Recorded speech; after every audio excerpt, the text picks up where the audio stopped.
இப்போ சமாதானம் தான் இன்றைக்கி கிறிஸ்தவர்கள் வீட்டில் அதிகமாக இல்லை. இப்போ தண்ணி அடிக்கிற வீட்டில் கூட சமாதானம் இருக்குது. அதுக்கு தண்ணி அடிக்க போயிடாதீங்க. அது பிசாசு கொடுக்குற சமாதானம், அது பிசாசு கொடுக்குற.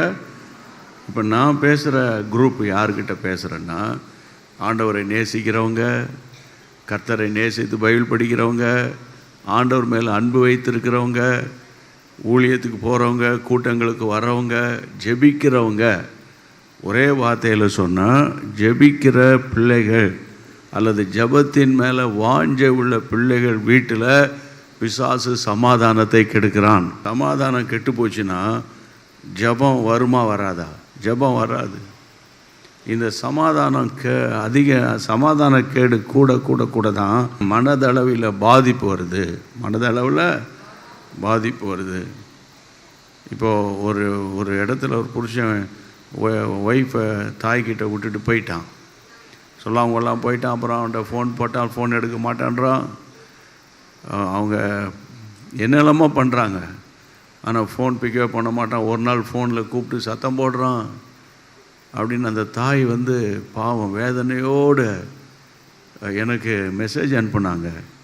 இந்த பிரச்சனையை நாங்கள் எப்படி சால்வ் பண்ணுறதுன்னு எங்களுக்கு தெரியல அப்படின்னு அவங்க ரொம்ப வேதனையோடு, என் மகளுக்கு ஏதாவது ஆயிருமோ, ஏதாவது மென்டல் ஸ்ட்ரெஸ் ஆயிருமோ, தூக்கம் வரல, நைட்டில் தூக்கம் வரல, எழும்பி உட்காந்துக்கிட்டு இருக்கிறா அப்படின்னு அவங்க வேதனையோடு சொல்லும்போது நம்ம பாரத்தோடு ஜெபிக்கிறோம். ஆனால் அந்த பிரச்சனையின் வழியாக கடந்து போகிறாங்க.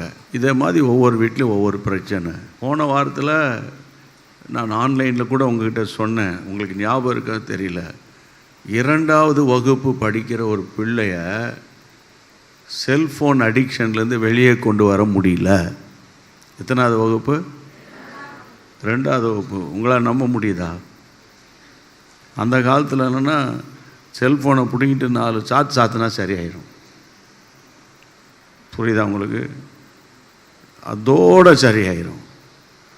ஆனால் இந்த காலத்தில் அந்த மாதிரி ஒரு ட்ரெண்ட் கிடையாது. ஆசிரியர்கள் பிள்ளைகளை அடிக்கக்கூடாது, இல்லை பேசவே கூடாது. ரொம்ப விரட்டி பேசிட்டா அது பிரச்சனையாயிரும். தாய் தகப்பன் பிள்ளைகளிடத்தில் ஏற்று பேச முடியல. எல்லாம் ஒரு மைண்டில் வச்சுக்கிட்டே இருக்கிறது, அப்படியே மனதுக்குள்ளே வச்சுக்கிட்டே இருக்கிறது. உடனே செல்ஃபோன் எடுத்து அதை நண்பர்களுக்கு ஷேர் பண்ணுறது. இந்த மாதிரி ஒரு பொல்லாத பயங்கரமான ஆவி பிள்ளைகள். 2வது வகுப்பு படிக்கிற அந்த பிள்ளை மொபைல் ஃபோனில் அடிக்ஷனாக இருக்குதுன்னு அந்த தாய் அவ்வளோ வேதனையோடு இருக்கிறாங்க.